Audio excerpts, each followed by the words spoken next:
السلام عليكم ورحمة الله تعالى وبركاته. وعليكم السلام.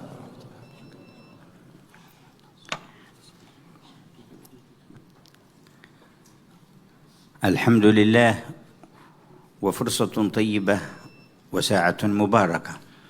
Segala puji bagi Allah, peluang yang sangat baik dan juga waktu yang penuh dengan berkat.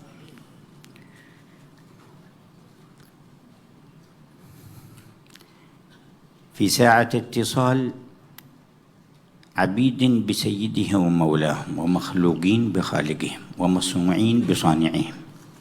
Waktu yang ianya adalah ibarat hubungan makhluk dengan Tuhannya yang dicipta kepada yang maha mencipta. وقد أخبرهم هذا الخالق الصانع البارئ أنه لا يوجد رحمة وهو خالق الرحمة في قلب أب ولا أم ولا سواهما من رحمته هو بعباده بل أرحم بعبده من نفسه. Tidak ada rahmat yang ada pada mana-mana makhluk yang memiliki sifat belas kasihan yang lebih agung, yang lebih tinggi, yang lebih mulia daripada rahmat Tuhan kepada makhluknya. Bahkan lebih besar rahmat itu berbandingkan rahmatnya makhluk terhadap dirinya sendiri. بل جعل في قلب نبيه الذي أرسله إلينا رحمة تزيد على رحمة آبائنا وأمهاتنا بنا ورحمتنا بأنفسنا لهذا قال النبي أولى بالمؤمنين من أنفسهم.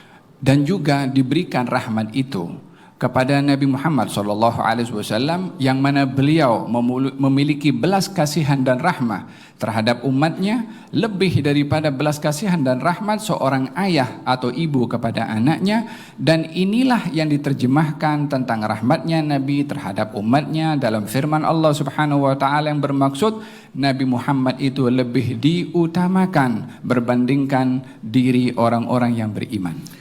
وقد رأى صلى الله عليه وسلم يوما امرأة في غزوة من الغزوات فقدت ابنها وكان لها طفل رضيع لقيه بعض الصحابة فحمله حتى هدأت الحرب والناس وحمل الصبي يقول من أم هذه تدركه قبل أن يشتد به الجوع ويموت. Disebutkan dalam sebuah cerita di zaman Nabi SAW, seorang perempuan dalam satu peperangan kehilangan anaknya yang masih kecil dan masih menyusu. Anak kecil itu dijumpai oleh salah seorang sahabat dalam keadaan kehausan dan kelaparan yang memerlukan kepada ibunya untuk menyusu. Setelah selesai daripada peperangan itu, didokonglah anak itu oleh seorang sahabat tadi dan bertanya, mana ibu anak ini yang sedang anak ini mungkin kehausan dan kelaparan yang memerlukan minuman. وأخرجت الأم رأسها من الخيمة فرأت ابنها فأقبلت بقوة تلهف حتى ضمته إلى حجرها تبكي. Ibu tadi keluar daripada kemahnya yang sedang kebingungan mencari anaknya, keluar daripada kemahnya dan melihat anak itu sedang didokong oleh salah seorang. Ibu itu yang terlalu gembira dan lari daripada kemah itu mengejar kepada anak tersebut, lalu diambillah anak itu, didekapnya anak itu dalam keadaan ibu itu menangis. ودمعت أعين الصحابة من المنظر. Air mata para sahabat pada waktu itu pun juga melihat kejadian itu, mereka pun semuanya menangis juga. قال صلى الله عليه وسلم ما يبكيكم. Kata baginda Rasulullah bertanya kepada sahabat yang menangis, apa sebab kamu semua menangis? قالوا من رحمة هذه الأم بابنها. Mereka menjawab, ya Rasulullah, disebabkan rahmat dan kasih sayangnya si ibu ini terhadap anaknya. قال لهم أترون هذه الأم طارحة ولدها في النار. Nabi lalu mengatakan kepada sahabat, wahai sahabat, adakah kamu akan menyangka ibu ini akan mencampakkan anaknya ke dalam api? قالوا لا والله يا رسول الله ما دامت تجد سبيلا أن لا تذبحه في النار. Kata sahabat mengatakan, ya Rasulullah, demi Allah tidak mungkin si ibu ini akan mencampakkan anaknya ke dalam api selagi dia boleh untuk menyelamatkan dia, pasti akan menyelamatkannya, melindunginya. قال لهم والله لله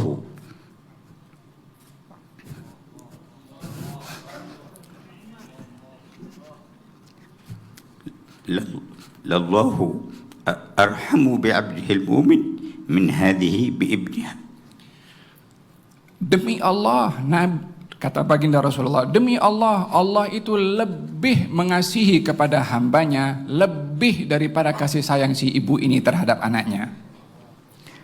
فماذا تظنون في مجلس عبيد مع سيدهم الرحيم، خلق مع خالقهم الكريم، ومصنوعين مع صانعهم العظيم. Agaknya bagaimana kita melihat sikap yang tadi disebutkan itu tentang seorang makhluk bila berada di hadapan Tuhannya yang maha mengasihi, makhluk yang dicipta kepada yang maha menciptakan yang penuh kasih sayang. إن كانت ذكرت التي نسج الله ويسر على يدها هذا الحفل من معهد فاطمة الزهراء أن المجلس ليس مجلسها وإنما كانت واسطة وسبب، وكذلك نقول لكم ليس المجلس مجلسي ولكن واسطة وسبب، هو مجلس نور رسول الله ومجلس رحمة الله الرحمن. Bila pengasas Ribat Fatimah tadi mengatakan bahwa majelis ini bukan majelis saya, tetapi ini adalah wasilah, sebab untuk kita mendapatkan kebaikan, atau majelis yang disebahkan kepada tetamu yang diundang.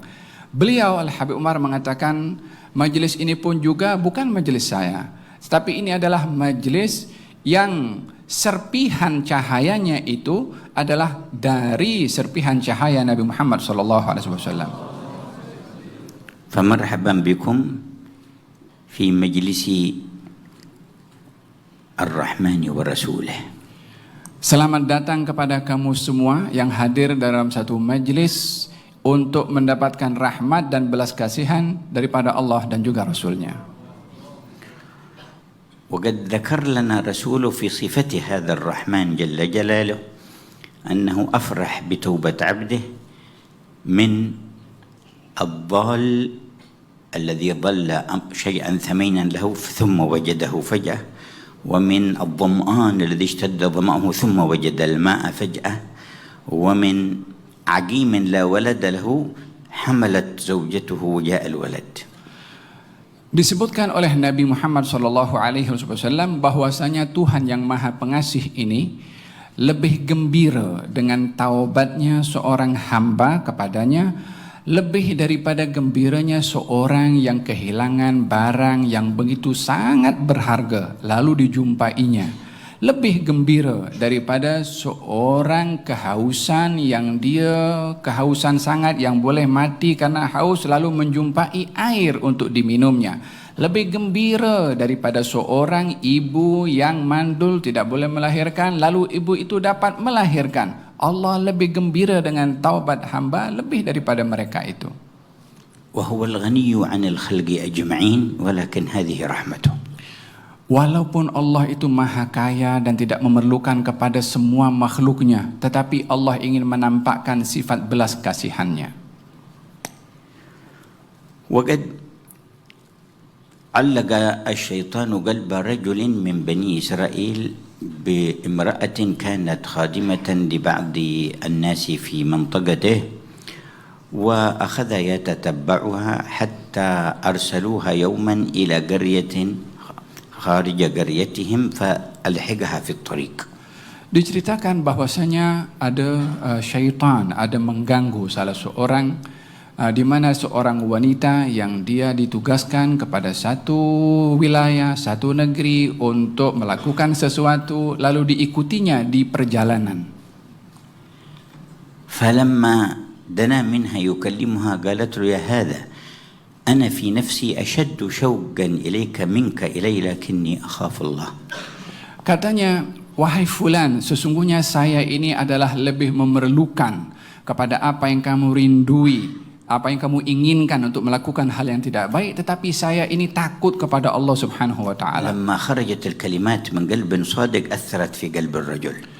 Ketika kalimat jujur itu keluar daripada hati wanita tersebut, kalimat yang jujur itu mempengaruhi kepada lelaki tadi yang ingin melakukan maksiat dengannya. فندم على فعله وتاب إلى الله ورجع تائبا. Maka lelaki tadi kembali dan bertaubat kepada Allah atas keinginannya yang tidak baik. يمشي في الطريق في الشمس فصادف عابدا من عبادهم صالحا معروفا فيهم يمشي معه يريدان القرية. Di perjalanan, lelaki tadi berjumpa dengan seorang lelaki yang banyak beribadah kepada Allah. Maka lelaki tadi yang ingin bertaubat mendekati lelaki yang banyak ibadah itu untuk berteman dengannya dan juga beribadah bersama dengannya kepada Allah. لما آذتهم الشمس قال تعالى ندعو الله أن يسخر لنا سحابة تظلنا من الشمس. Ketika perjalanan itu dalam keadaan panas yang terik, maka masing-masing mengatakan satu dengan yang lain, jom kita berdoa kepada Allah agar supaya Allah melindungi kita daripada terik panas matahari ini. وقال العابد للرجل ادعو الله أنت. Seorang yang ahli ibadah tadi mengatakan kepada lelaki yang ingin bertaubat itu, kamu yang doa dulu. قال لا إنما أنا عاصي وأنا مذنب أنت تدعو الله وأنا أؤمن على دعائك. Kata lelaki yang berdosa yang ingin bertaubat itu mengatakan, saya ini adalah banyak dosa, kamu saja yang doa, saya mengaminkan doa kamu. فدعا الله ذاك العابد وأمن الرجل وطلعت سحابة فوقهم تمشي معهم حتى وصلوا البلد. Maka lelaki yang banyak ibadah tadi mengangkat kedua tangannya dan diaminkan oleh lelaki yang satu lagi yang tadi ingin bertaubat. Lalu kemudian Allah menghantarkan awan menaungi mereka dalam perjalanan mereka itu. وفي البلد كان الطريق هذا إلى هنا وطريق هذا إلى هنا فافترقا فتبعت السحابة ذلك التائب. Di perjalanan ketika sudah hampir masuk ke kampung yang mereka tuju, lelaki yang jalan berdua itu rumahnya berbeza laluan, satu ke kanan dan satu ke kiri. Maka mereka pun berpisah jalan. Saat berpisah jalan, naungan awan itu justru bersama dengan lelaki yang ingin bertaubat, bukan dengan lelaki yang banyak ibadah tadi. فاستوقف وقال تعال هنا تقول لي انك عاصي وانك مذنب وانا دعوت وانت امنت وجاءت تسحب والان تتبعك من اين جيت وماذا عملت. Maka lelaki yang banyak ibadah itu merasa heran, kenapa itu awan ikut lelaki tersebut bukan ikut dirinya yang merasa dirinya banyak ibadah. Dipanggillah lelaki itu, mari kemari, mari kemari. Lalu ditanya, apa yang kamu kata sebentar tadi, kamu banyak dosa dan macam-macam kamu buat, tetapi setelah aku berdoa engkau mengaminkan, awan ini ikut kamu bukan ikut aku. قال أنا كما قلت لك عاصي. قال فمن أين جيت الآن؟ قال خرجت أتبع امرأة ولكن وقع الندم في قلبي وقالت لي كذا وكذا. فعجب الرجل العابد وقال إن التائب عند الله بمكان لا يبلغه غيره. Maka lelaki tadi itu pun menjelaskan, saya ini seperti mana yang saya sudah jelaskan kepada kamu sebentar tadi, saya ini banyak dosa. Akan tetapi saya ini sebentar tadi jumpa dengan seorang perempuan dan saya ingin melakukan dosa dengannya. Lalu dia menasehati dengan kata-kata yang menyentuh kepada hati saya dan saya pun insaf dengan kata-kata tersebut dan saya berazam untuk tidak melakukan dosa itu lagi dan ingin bertaubat kepada Allah Subhanahu wa taala. Maka lelaki tadi yang banyak ibadah itu mengatakan, sesungguhnya kedudukan orang yang bertaubat kepada Allah itu berada dalam satu kedudukan yang tidak dapat ditandingi oleh mana-mana orang lain. قد كان واحد في المنافقين ثم أوقع الله الإيمان في قلبه فجاء إلى النبي محمد. Ada seorang yang dahulunya dia seorang munafik, lalu tersedar dirinya dan datang kepada Nabi Muhammad. قال يا رسول الله الإسلام والإيمان ها هنا يشير إلى لسانه والظلم والكفر ها هنا يشير إلى صدره. Dia mengatakan, wahai Rasulullah, iman yang ada pada saya ini hanya di sini saja, yakni menunjuk kepada mulutnya. Adapun di dalam hati saya ini kegelapan, kekufuran dan hal-hal yang tidak elok. قال ألست جئت تائبا إلى الله؟ قال نعم. قال وأنا أستغفر لك الله. Kata baginda Rasulullah, bukankah kamu datang kepada saya untuk bertaubat kepada Allah Subhanahu wa taala? Dia mengatakan, ya, saya ingin bertaubat kepada Allah. Kalau begitu saya berdoa memohon ampun untuk engkau dan engkau aminkan. قال يا رسول الله معي أصحاب كنت أنا وإياهم أتعاون على إيذائك وعلى مضادة دينك وعلى إيذاء أصحابك والآن أدلك عليهم حتى تعرفهم. فقال صلى الله عليه وسلم لا. Lalu sahabat tadi mengatakan kepada Rasulullah, wahai Rasulullah, dahulu saya dengan teman-teman saya, dengan kawan-kawan saya mengganggu engkau, menyakiti teman-teman dan sahabat-sahabat engkau. Aku kenal kepada mereka semua. Maukah aku tunjukkan kepada engkau, wahai Rasulullah, mereka yang suka menyakiti dan mengganggu kepada engkau? Nabi mengatakan tidak. بل من جاء منهم تائبا استغفرنا له كما استغفرنا لك ومن أصر فحسابهم على الله. Siapa di antara mereka yang datang kepada saya untuk memohon ampun kepada Allah dan bertaubat kepada Allah, saya doakan dia agar supaya Allah mengampunkan kepadanya. Adapun orang yang dia masih terus menyakiti saya dan tidak mau beriman, maka tanggung jawab mereka itu hanya kepada Allah Subhanahu wa taala. هذا نبيكم محمد الذي أرسله الله إليكم رحمة. Ini adalah sifat Nabi kamu semua, yaitu Nabi Muhammad yang diutus oleh Allah untuk membawa rahmat. به كنتم خير أمة. Dengan beliau kamu ini menjadi umat yang terbaik. وأنزل الله عليه ولو أنهم إذ ظلموا أنفسهم جاءوك فاستغفروا الله واستغفر لهم الرسول لوجدوا الله توابا رحيما. Disebutkan di dalam Al-Quranul Karim, arti dan ayat yang dibaca tadi, kalau mereka melakukan kezaliman yang besar untuk diri mereka, yakni melakukan jahat dan maksiat, lalu datang kepada engkau wahai Rasulullah untuk memohon ampun dan bertaubat kepada Allah, lalu dimintakan ampun oleh Rasulullah kepada Allah, maka mereka yang berdosa, yang zalim tadi akan mendapati Allah Maha menerima taubat dan Maha mengampunkan serta mengasihi. وقد ذكر عدد من المفسرين والفقهاء قصة رجل يقال له العتبي. Disebutkan disebutkan dalam kitab fiqh, dalam kitab tafsir, seorang alim bernama Al-Imam Utbi. كان جالسا عند قبر النبي محمد صلى الله عليه وسلم في حجرته الشريفة. Beliau Imam Utbi ini duduk berdekatan dengan bilik makam Rasulullah sallallahu alaihi wasallam. فجاء أعرابي يقول يسلم على النبي وعلى سيدنا أبو بكر وعلى سيدنا عمر ثم قال يا رسول الله سمعت الله يقول ولو أنهم ظلموا أنفسهم جاءوك فاستغفر الله واستغفر لهم الرسول لوجد الله توابا رحيما وقد جئت تائبا إلى ربي مستغفرا ذنبي فاستغفر لي يا رسول الله ثم انصرف.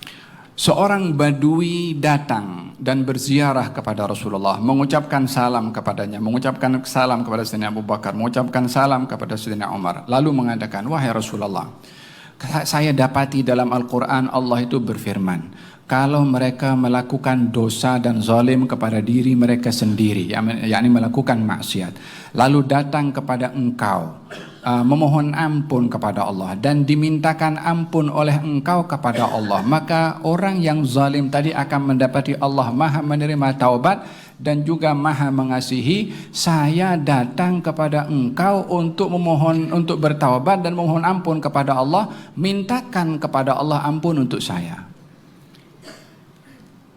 قال فنعست فرأيت النبي صلى الله عليه وسلم مقبل عليه يقول قم يا عتبي فالحق الأعرابي فبشره أن الله قد غفر له. Lelaki tadi lalu tinggalkan dari tempat tersebut. Al-Imam Utbi yang mendengarkan kata-kata badui tadi terlelap saat itu dan melihat dalam mimpinya baginda Rasulullah mengatakan kepada Utbi, wahai Utbi, bangunlah kamu sekarang dan kejarlah kepada badui itu, bagi tahu kepadanya kalau Allah sudah ampunkan dosa-dosanya. ومثلها قصة أخرى حصلت أمام القبر الشريف. Dan ada kisah yang serupa dengan itu yang berlaku di hadapan makam Rasulullah. جاء أعرابي فسلم على النبي وصحبه وقال اللهم أنت الله ربي وهذا محمد نبيك وأنا عبدك فإن تغفر لي وإن الشيطان عدوك فإن تغفر لي يفرح نبيك ويحزن عدوك وينجو عبدك وإلا تغفر لي يحزن نبيك ويفرح عدوك ويهلك عبدك وأنت أكرم من أن تحزن نبيك وترضي عدوك وتهلك عبدك ومشاء. Seorang lelaki datang menziarahi Rasulullah SAW, lalu mengatakan, ya Allah, di depan saya ini adalah Nabi yang engkau kasihi. Di luar sana syaitan yang memusuhi engkau. Dan aku adalah hambamu yang melakukan dosa. Kalau engkau ampunkan dosa aku, Nabi yang kau kasihi ini akan gembira, dan juga syaitan yang musuhmu itu akan sedih. Dan aku orang yang berdosa kalau diterima taubatnya akan selamat. Tetapi kalau engkau tidak ampunkan aku, maka akan sedih Nabi yang kau kasihi, akan gembira musuhmu yaitu syaitan, dan akan binasa hambamu ini. Engkau tidak mungkin bagi susah kepada Nabi yang kau kasihi, dan juga menggembirakan syaitan yang memusuhi kepadamu untuk membiarkan aku binasa. Maka badu itu pun pergi. وكان بعض الصالحين هناك فرأى النبي قال قم فالحق الأعرابي فقل له إن الله غفر له بحسن مسألته. Seorang alim yang ada berdekatan dengan makam tersebut, yang sedang tertidur waktu itu, bermimpi Nabi SAW mengatakan kepadanya, bangunlah kamu, beritahulah kepada lelaki itu bahwasanya Allah sudah mengampunkan kepadanya karena bijaknya dia menyoal. وقد حصل في حياته صلى الله عليه وسلم ما هو أعظم من ذلك وأجل. Berlaku di zaman baginda Rasulullah yang lebih besar dan lebih agung daripada kejadian itu. عدد قاموا بإرادة أعظم الذنوب وأكبر الجرائم أرادوا قتل النبي محمد صلى الله عليه وسلم. Beberapa kelompok yang mereka berpakat satu dengan yang lain untuk melakukan satu kejahatan yang terlalu besar, yaitu keinginan untuk membunuh kepada Nabi SAW. وهذه جريمة ذنوبنا وذنوبكم جميعا ما تساوي عشرها. Perbuatan ingin membunuh Nabi ini kalau dihimpunkan dosa-dosa saya dan dosa kamu semua belum lagi mencapai walaupun 1/10 daripada dosa orang yang ingin membunuh kepada Nabi. فدعا لهم النبي ووضع أيديه على صدورهم فتحولوا إلى مؤمنين أتقياء وصالحين ومقربين. Lelaki tadi didekati oleh Nabi, dipegang dadanya, didoakan oleh Nabi, berubah lelaki itu 180 derajat menjadi orang yang beriman, orang yang bertakwa, menjadi orang yang wali dan orang yang dekat dengan Allah Subhanahu wa taala. منهم عمير بن وهب. Salah seorang daripada mereka bernama Umair ibn Wahab. جلس في ظل الكعبة في الحجر مع صفوان ابن أمية، وقال عمير لولا دين علي وعيال لي لذهبت فأقتلت محمدا وأنا أستطيع أتعذر بأن ولدي عندهم ماسور من بدر وأقتل النبي محمد. فقال له صفوان أولادك أولاد لي ودينك علي قضاؤه ولك من المال كذا.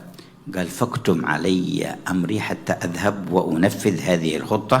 وسن سيفه وسمه جعل فيه السم وتوجه إلى المدينة.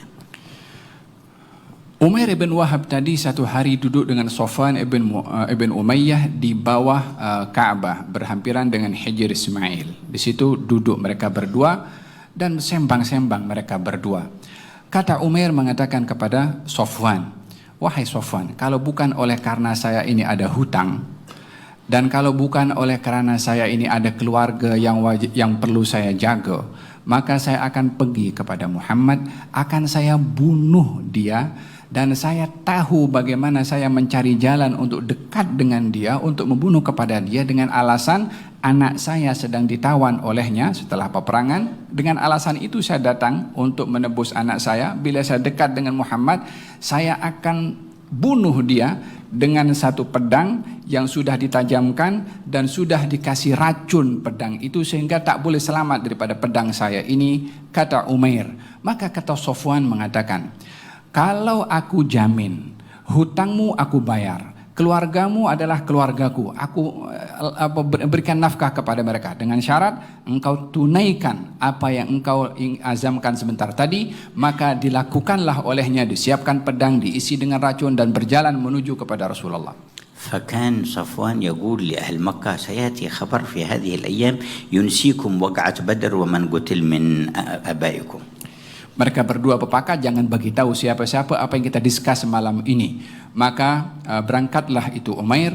Safwan mengatakan kepada orang-orang Mekah, katanya, dalam beberapa hari ini kamu akan dengar satu berita yang mengejutkan kamu semua. ووصل عمير إلى تحت المسجد النبوي وشاهده سيدنا عمر مع جماعة، فقال سيدنا عمر هذا وجه شر ليس بوجه خير وما جاء لخير، وقام فأمسك به حتى أدخله على النبي صلى الله عليه وسلم، فقال النبي أطلقه يا عمر، وتقدم عمير إلى أمام النبي صلى الله عليه وسلم مباشرة والسيف معه. Sampai di pintu masjid di kota Madinah, Umair dilihat oleh Sayyidina Umar ibn Khattab. Kata Sayyidina Umar, ini muka-muka jahat. Maka dihampiri oleh Sayyidina Umar dan dipegang dengan kuat-kuat oleh Sayyidina Umar untuk dibawa kepada Rasulullah. Lalu kemudian Rasulullah berpesan, wahai Umar, lepaskanlah tangan kamu itu. Maka dilepaskan oleh Sayyidina Umar, didekati Rasulullah oleh Umair sampailah dekat dengan jarak yang terlalu dekat dengan baginda Rasulullah, sementara pedang berada di samping Umair. قال له ما جاء بك يا عمير؟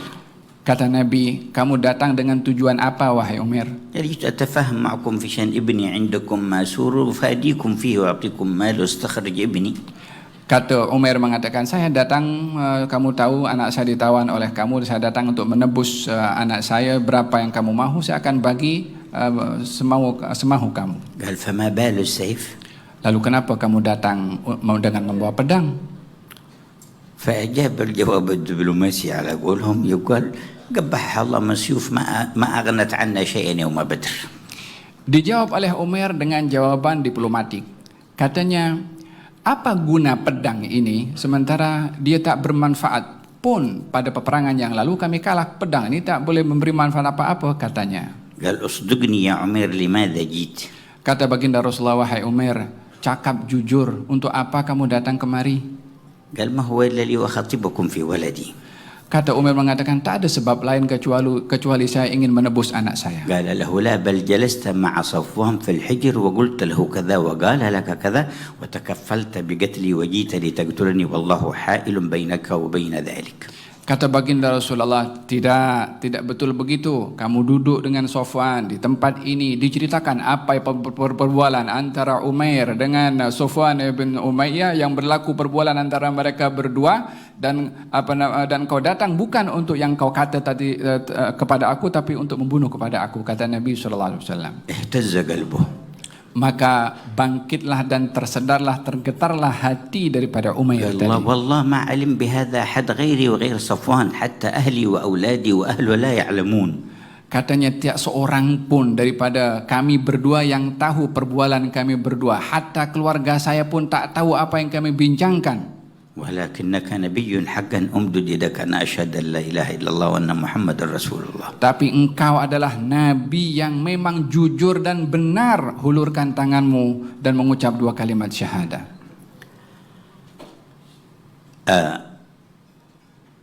الناس في مكة يقولون صفوان ما الخبر الذي تقول عنه؟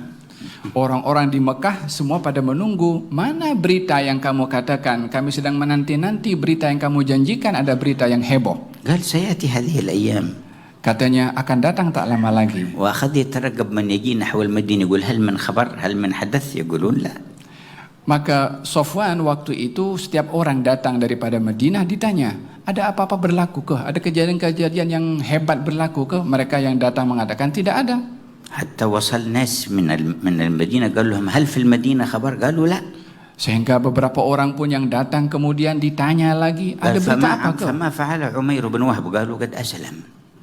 Maka Safwan bertanya kepada lelaki itu, kamu kenal tidak kepada Umair bin Wahab? Apa yang berlaku kepada dia? Lelaki yang datang daripada Madinah mengatakan, oh dia sudah masuk Islam. كيف ذلك ما يكون؟ قالوا قد كان. Kata Safwan mengatakan, macam mana itu boleh berlaku? Katanya itu yang berlaku. فانظر كيف تحول على يد النبي من أكبر شقي في الوجود إلى سعيد مع السعادة. Coba bayangkan, seorang ini yang awalnya orang yang paling jahat, yang paling keji, ini ingin membunuh kepada Nabi, berubah menjadi orang yang paling bahagia dan selamat. لعظمة هذا النبي عند ربه قالوا تتعجب الملائكة يوم القيامة ممن نجا من الأمم السابقة كيف نجا وقدر على النفس والهوى والشيطان، لكن إلا أمة محمد يتعجبون ممن هلك كيف يهلك والرحمة أمامه والتيسير أمامه. Bila nanti di hari kiamat itu akan dilihat orang-orang yang terdahulu itu diselamatkan oleh Allah Subhanahu wa taala disebabkan karena rahmat Allah Subhanahu wa taala, tapi bagi umat Nabi Muhammad sallallahu alaihi wasallam malaikat akan merasa takjub bagaimana mereka boleh binasa dan celaka sementara nabi mereka ini nabi yang terlalu rahmat dan terbuka peluang untuk mendapatkan rahmat dan selamat di akhirat. ويا مشتغلين بالفن بأصنافكم وأنواعكم وأنتم تشهدون أن لا إله إلا الله وأن محمد رسول الله صلى الله عليه وسلم، كل من كان يكره المحرمات وإن فعلها ويرى التقصير فيها فبشروه أنه قريب من الرحمة. Wahai semua orang-orang seni, yang semua kamu adalah beriman kepada Allah dan bersaksi tiada Tuhan selain Allah dan Nabi Muhammad adalah utusan Allah. Apa saja yang berlaku kepada kamu tergelincir melakukan akan maksiat dan juga dosa dan menginsafi akan perbuatan itu dan ingin kembali, maka terimalah kabar gembira bahwasanya ini adalah satu peluang rahmat yang diberikan oleh Allah Subhanahu wa taala. الخطر الكبير لمن يصر على المعصية ويفرح بها ولا يبالي ولا يستحضر عظمة الله تبارك وتعالى. Yang menjadi masalah adalah kalau orang itu melakukan maksiat tetapi tidak peduli dan tidak mau mengakui melakukan kesalahan, bahkan dia dengan menantang, dengan terus melakukan maksiat tanpa menyadari untuk insaf dan mengakui kalau itu perbuatan salah. ومع ذلك فكم من معاند ومكابر يهديه الله والأمر له. Berapa banyak orang itu yang degil, berapa banyak orang itu yang berterusan melakukan yang tidak baik, tetapi bila Allah berkehendak untuk mengubah maka akan diubah oleh Allah segala sesuatu dengan ketentuannya Allah Subhanahu wa taala. ولا حق للخلق أن يحكموا على أحد بجنة ولا نار فإن لهم رب هو الذي يتصرف فيه. Tak ada siapa yang berhak menghukum orang lain dengan syurga atau neraka, karena yang berhak untuk menentukan itu adalah Allah Subhanahu wa taala. وكان عابد من عباد بني إسرائيل يمشي فجاء خليع فاسق من فساق بني إسرائيل وقال في نفسه أنا أمشي مع هذا العابد لعل الله يرحمني ببركته، فنازل العابد نفخة من الشيطان وتكبر وقال أنت خليع بني إسرائيل وأنا عابدهم لماذا تجلس معي ابعد عني. فأوحى الله إلى نبيهم في ذاك الزمان قل لفلان العابد قد أحبطت عمله كله وعبادته، وقل لفلان الفاسق قد غفرت له كل ما كان من عمله فهما الآن سواء فليستانفا العمل. Ada diceritakan tentang dua orang.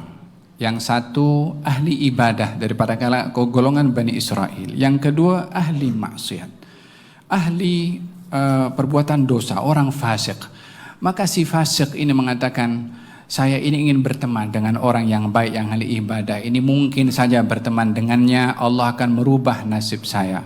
Maka didekatilah orang yang ahli ibadah itu, dan orang yang ahli ibadah itu ketika didekati oleh orang yang berdosa tadi, terlintah dalam hatinya dengan mengatakan, kamu ini orang kotor, kamu ini orang hina, kamu ini orang yang banyak melakukan perkara yang fasik. Saya orang yang ahli ibadah, maka kamu tak layak duduk dengan saya, tak layak berteman dengan saya. Katanya sombong dengan perbuatan ibadahnya tadi. Maka Allah Subhanahu wa taala memberikan wahyu kepada Nabi yang diutus pada ketika itu untuk memberitahukan bahwa kedua-duanya, lelaki yang banyak beribadah itu dihapus segala pahala ibadahnya karena kesombongannya. Lelaki yang berdosa tadi dihapuskan dosanya oleh Allah karena kesungguhannya untuk bertaubat. Sehingga kedua-dua lelaki itu berada dalam posisi yang sama, kosong, tak ada apa amal-amal, dan masing-masing memulai untuk beramal tanpa ada perbezaan di antara keduanya.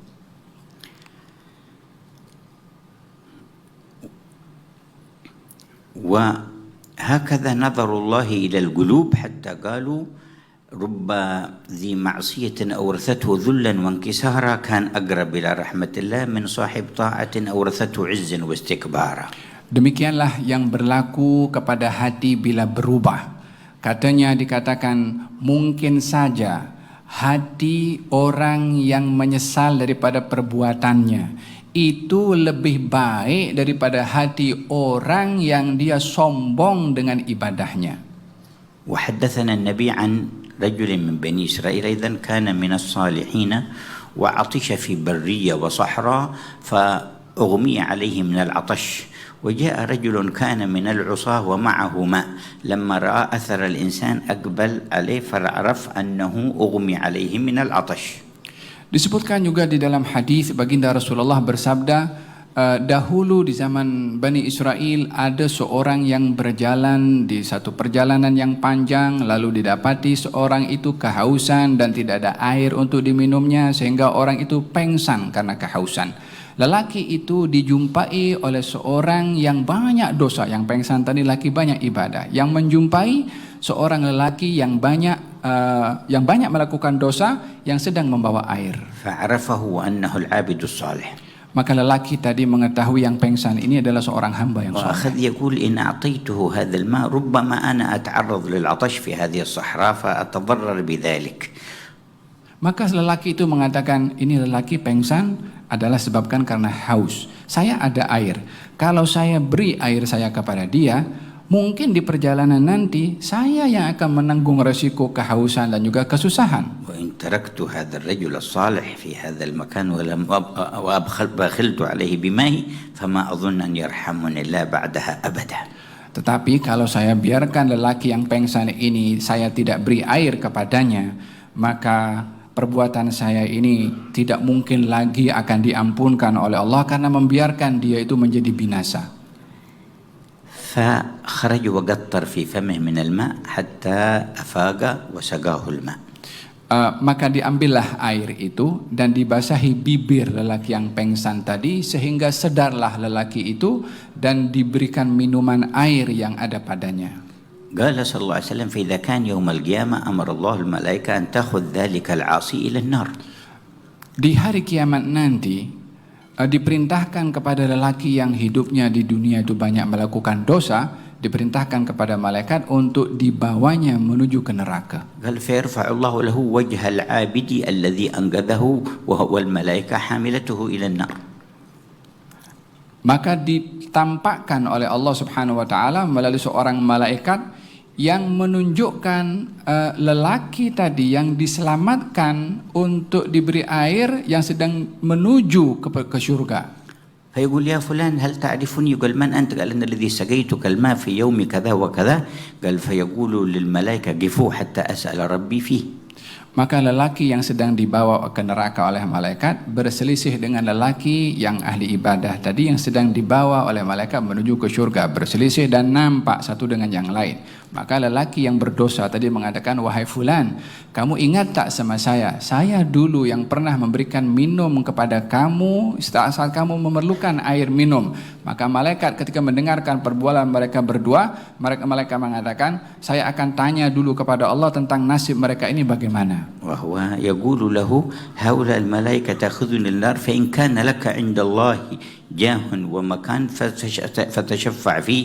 فأخذ يسأل الله ونزل الوحي من الله قال خذ بيده فأدخله معك الجنة فتتخلى عنه ملائكة العذاب ويأخذ بيده ويدخلان الجنة معه. Malaikat bertanya kepada lelaki yang diselamatkan itu, adakah betul orang itu pernah menyelamatkan kamu dengan memberi air? Setelah diakuinya dengan benar, maka diperintahkan oleh malaikat itu kepada lelaki yang saleh itu untuk berdoa kepada Allah Subhanahu wa taala agar supaya menjadi sebab syafaat kepada lelaki yang berdosa yang ingin dibawa ke neraka itu. Maka diangkat kedua tangannya dan juga berdoa kepada Allah memohon agar supaya memberikan syafaat dan diizinkan oleh Allah. Maka diperintahkan kedua-duanya oleh Allah untuk masuk ke dalam syurga.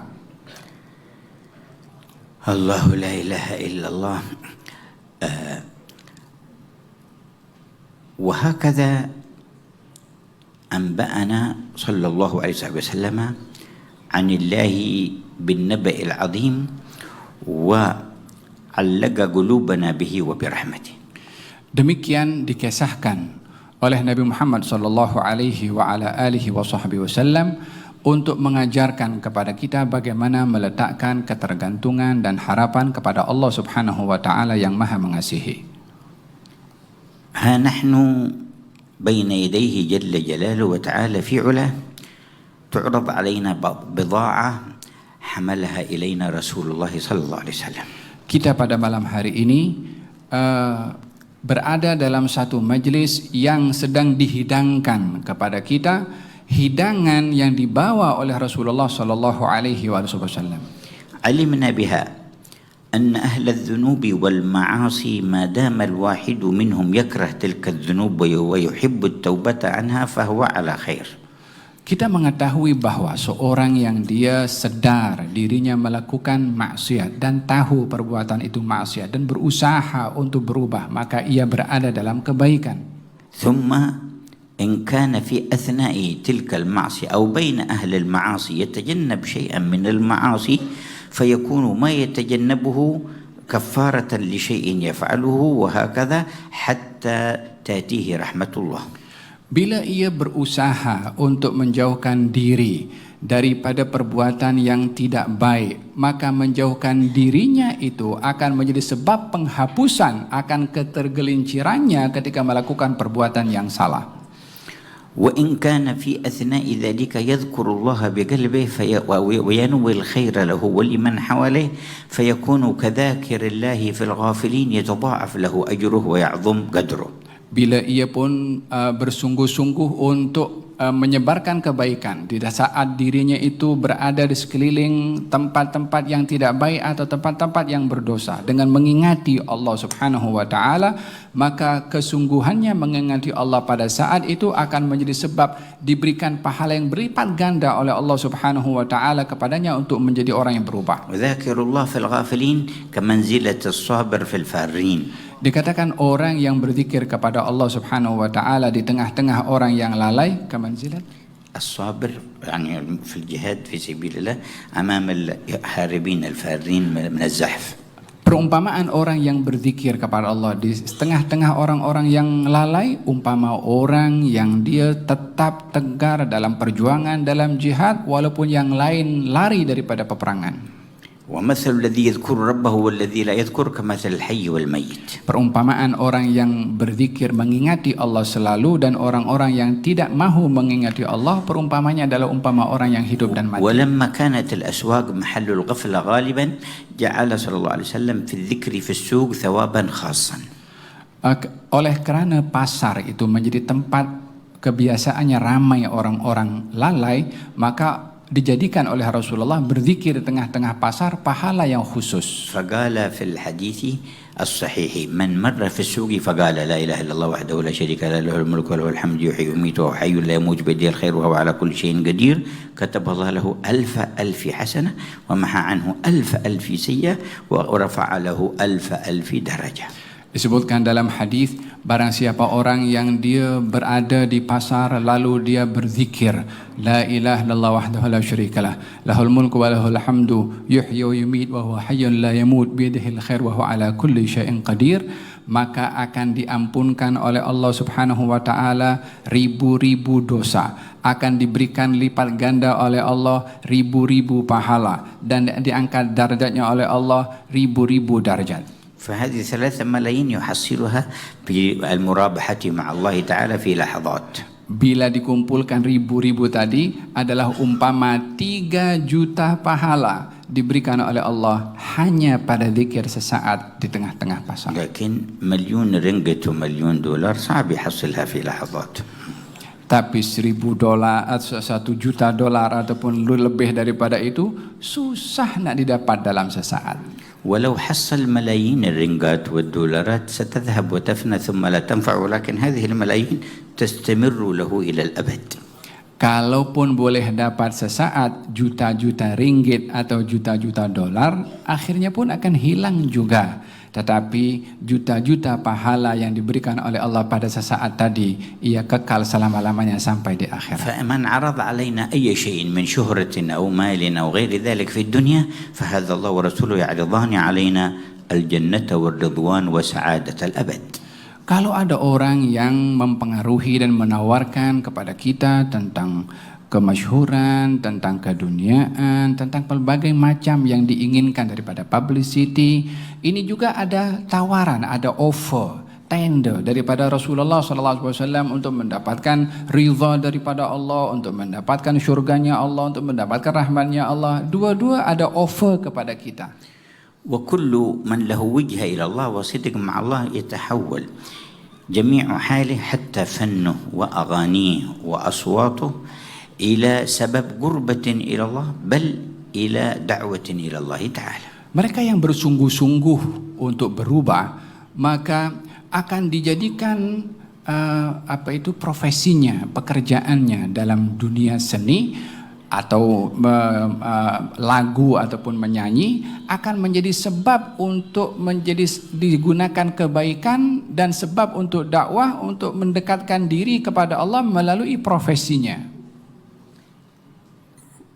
وهكذا استقبلن البنات الصغار في المدينة رسول الله بالطيران ينشدنا ويقولنا نحن جوار من بني النجار يا حبذا محمد من جاري فلما مررنا عليه وهو على باب بيت أبي أيوب الأنصاري وقفنا فقال أتحببنني؟ قلنا نعم يا رسول الله. قال الله يعلم أن قلبي يحبكم.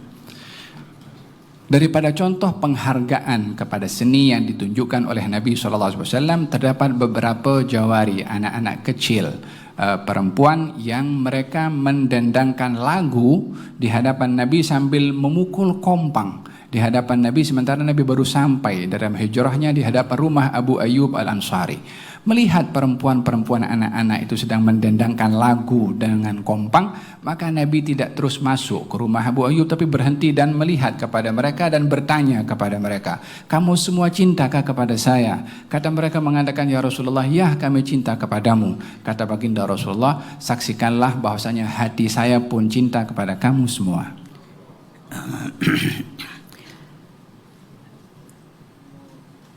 صلى الله عليه وعلى آله وصحبه وسلم.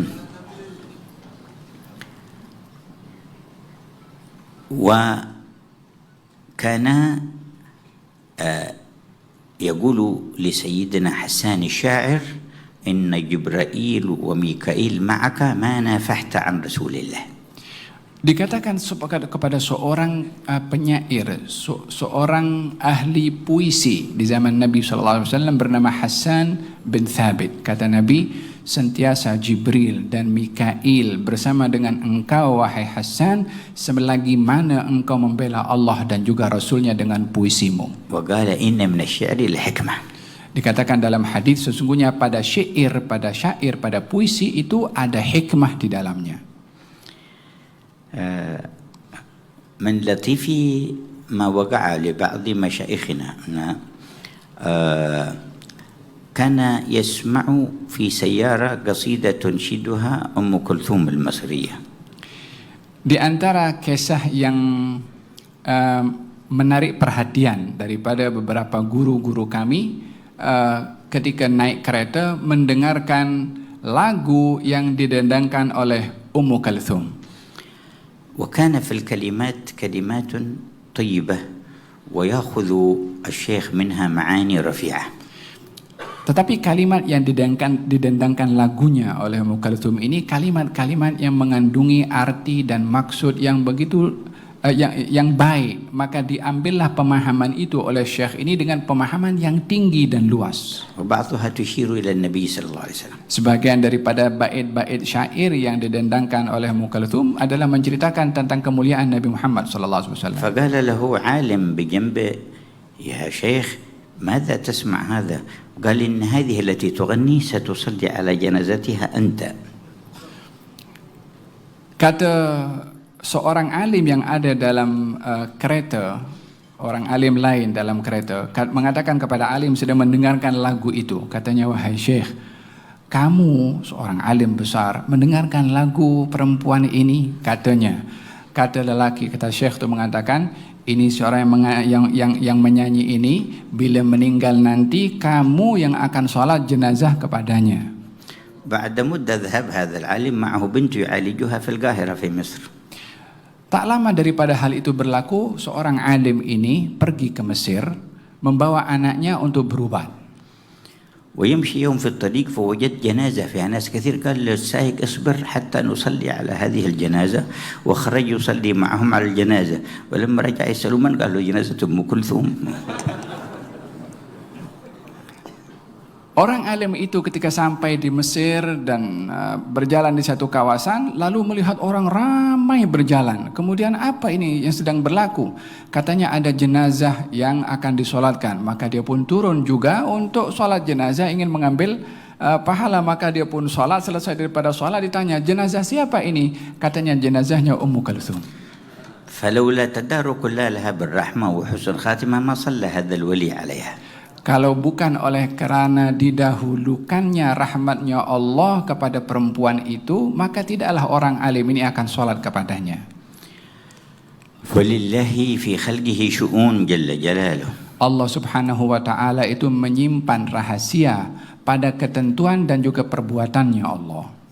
نرجو لا يحضر أحد منكم شيئا من نشاطات الفن أو القيام بشيء ما يتعلق به من بعد اليوم إلا وهو ذاكر لله وناوي الدعوة إلى الله تعالى. Kami mengharapkan kepada kamu semua daripada penglibatan kamu dalam dunia seni, dalam apapun juga penglibatan kamu, yang kami harapkan daripada kamu adalah tidaklah kamu terjun dalam bidang-bidang itu, melainkan kamu dalam keadaan mengingati sentiasa kepada Allah Subhanahu wa taala. هذا مشروع مربح. Ini proyek yang sangat menguntungkan. وربحه أبدي. Dan keuntungan proyek ini kekal abadi. وربما جعل الله منكم من جعل سببا لهداية كثير من الخلق، وأنتم من خلال هذا الطريق ستصلون إلى أقوام وقلوب يصعب على العالم أن يصل إليهم والداعي أن يصل إليهم، فتكونوا أنتم نوابا عن رسول الله صلى الله عليه وسلم في الوصول إلى هؤلاء. Dengan kamu berbuat demikian, kamu akan berusaha untuk berubah dan mengubah orang-orang yang berada di sekeliling kamu, yang kalau mereka itu berubah, ada perubahan itu sangat besar nilainya, yang mungkin orang alim atau ustadz atau tuan-tuan guru tak boleh sampai kepada mereka, tetapi antum dengan orang-orang yang ada di sekeliling kalian semua adalah mudah untuk dapat bersama dan juga saling memberikan kebaikan satu dengan yang lain. وقد قال صلى الله عليه وسلم سيدنا علي وهو يتوجه لقتال عتاه من اليهود، فوالله لأن يهدي الله بك رجلا واحدا خير لك من حمر النعم. Pesanan Rasulullah kepada Sayyidina Ali ketika dihantar untuk berperang kepada orang-orang yang degil daripada kalangan orang-orang Yahudi, pesanan Nabi mengatakan kepada Sayyidina Ali, wahai Ali, dengan Allah menjadikan engkau sebab hidayah bagi seorang daripada mereka, lebih baik bagi engkau daripada engkau mendapatkan sekian banyak daripada onta-onta merah. لماذا حضرتم إلى هذا المكان؟ Kenapa kamu semua, apa tujuan kamu semua hadir di tempat ini? لو كان فيكم مجرد من حضر فضولي فقط ينظر ماذا يجري لكان متعرضا لرحمة الله وأن يغفر له في المجلس، فكيف إذا كان جاء من أجل الله؟ Kalau ada di antara kamu yang hadir ke majelis ini dengan tujuan ingin tahu, hanya dengan tujuan ingin tahu apa yang sedang berlaku, tak ada niat lain, hanya ingin tahu saja, itu pun kehadiran itu tetap akan mendapatkan rahmat dari Allah Subhanahu wa taala, apatah lagi kalau hadir dengan tujuan kerana Allah.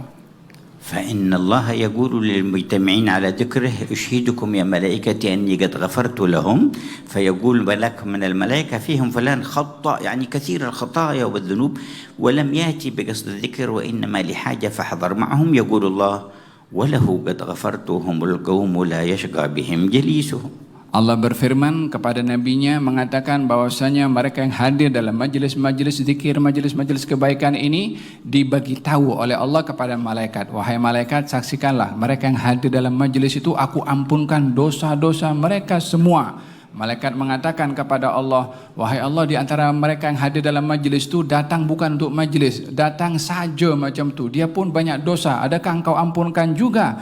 Allah berfirman, baginya pun aku ampunkan. Mereka duduk dengan orang-orang yang diberi ampun, maka dia pun juga mendapat pengampunan. تجالسنا جلسة في الله تعالى. Kita semua duduk malam hari ini saling duduk bersama karena Allah. وكل من مات منا على الإيمان أرجو له ثمرة هذا التجالس في الله. Saya mengharap siapapun di antara kita yang hadir dalam majlis ini bila kembali kepada Allah, saya harap mudah-mudahan masing-masing mendapatkan pahala yang Allah berikan dengan keberkatan majlis pada malam hari ini. أتدرون ما ثمرة التجالس في الله؟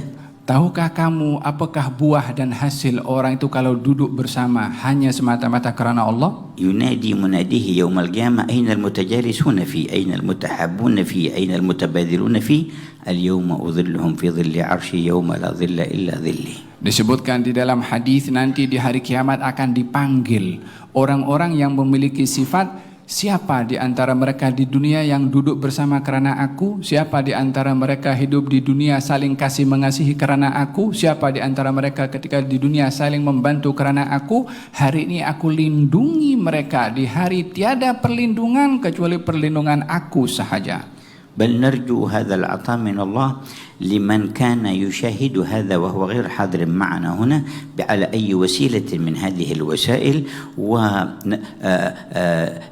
وتمنى أمنية صدق بقلبه أنه يكون حاضرا أن الله يدخله في فائدة التجالس في الله.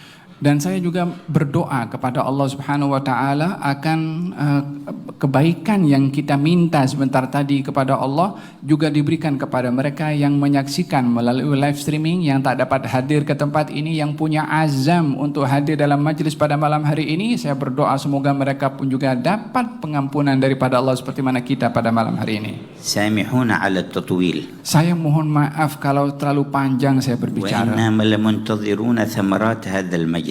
Sesungguhnya kita semua sama-sama ingin menunggu hasil daripada majlis في ini. الحياة وفي عند الوفاة وفي البرزخ ويوم القيامة. Di saat hidup kita di dunia, di saat kita berada dalam keadaan naza, dan juga saat kita nanti di akhirat. جزا الله تعالى من كان سببا في جمعنا. Semoga Allah memberikan pahala kepada mereka yang berusaha dan menjayakan program pada malam hari ini. إن من مظاهر هذه الرحمة حضرتم وعليكم أدب وعليكم سكينة واستمعتم من أجله جل جلاله وما يفعل ذلك بكم إلا وهو يريد بكم خيرا. Di antara tanda-tanda rahmat yang diturunkan oleh Allah kepada kita adalah ketenangan dan sakinah yang kita sedang rasakan pada malam hari ini. Kalau bukan karena Allah ingin memberikan rahmat kepada kita semua pada malam hari ini dengan sakinah yang kita rasa, maka tidaklah mungkin hal ini akan berlaku malam hari ini. سمعتم الكلمة الترحيبية والمرتبة للمجلس جاءت أيضا بزي يفرح فاطمة الزهراء التي أقامت المجلس باسم المعهد المسمى بفاطمة الزهراء، فهذا مظهر من مظاهر الرحمة والخير. Kamu semua juga mendengar kata-kata yang disampaikan oleh penganjur program sebentar tadi dengan pakaian yang menggembirakan hati Siti Fatimahuz Zahra, dan juga pengasas kepada ribat Fatimahuz Zahra. Sesungguhnya apa yang dilakukan adalah memberikan kebaikan kepada kita semua dan menggembirakan hati Fatimahuz Zahra. Wa man ahabba ahadan fa akhlasa fi mahabbatihi famata ala dzalika husyarahu Allah fi zumratihi. Siapa orang yang mencintai seseorang dan juga meninggal dunia dalam keadaan mencintai orang itu, maka nanti akan dikumpulkan bersama dengan siapa yang ia cintai. Wa Fatimah sayyidat nisa ahlul jannah. Siti Fatimah itu adalah penghulu kepada kaum wanita di surga. وكل امرأة ستصير إلى الجنة سوف تشعر في الدنيا قبل الآخرة بسيادة فاطمة. Semua orang yang akan datang nanti di akhirat akan melihat kehebatan dan keagungan Siti Fatimah di dunia dan juga di akhirat. جعل الله نساءنا محشورات في زمرة سيدتنا فاطمة. Mudah-mudahan Allah mengumpulkan kaum wanita daripada kalangan kami ini bersama dengan Siti Fatimahuz Zahra nanti. وقد قال صلى الله عليه وسلم لسيدنا أنس إني وهذان يعني الحسن والحسين وأمهما يعني فاطمة وذاك النايم يعني سيدنا علي في مكان واحد يوم القيامة. Baginda Rasulullah bersabda, sesungguhnya saya dan dua ini, yakni Hasan dan Husain, dan ibu mereka berdua, yaitu Siti Fatimah, dan yang orang tidur itu, yakni Sayyidina Ali, nanti di hari kiamat akan berada di satu tempat. أرانا الله وجوههم ذاك اليوم. Semoga Allah menganugerahkan kita semua melihat wajah-wajah mereka itu. وهذا الوقت آخر يوم الخميس بالنسبة لتوقيت المدينة ومكة، ويوم الخميس تعرض فيه الأعمال على الله، فالمجلس أيضا يعرض على الله وعلى رسوله محمد صلى الله عليه وسلم. Malam ini kalau diukur dengan hari-hari dan tanggal Mekah dan Madinah, ini adalah malam Jumat terakhir pada bulan, dan hari Khamis itu adalah merupakan hari diangkat amal perbuatan manusia untuk ditunjukkan kepada Allah Subhanahu wa taala. مرة أخرى سامحونا على التطويل، ونسيت أن الوقت قد طال وأنه يمكن أن يسأل منكم سائل، فالعفو منكم وجمعنا الله على الخير. Sekali lagi saya mohon maaf karena terlalu panjang saya bercakap pada malam hari ini. Saya difahamkan ada soalan-soalan yang akan disampaikan kepada saya. Mohon maaf sekali lagi kalau terlalu panjang saya bercakap.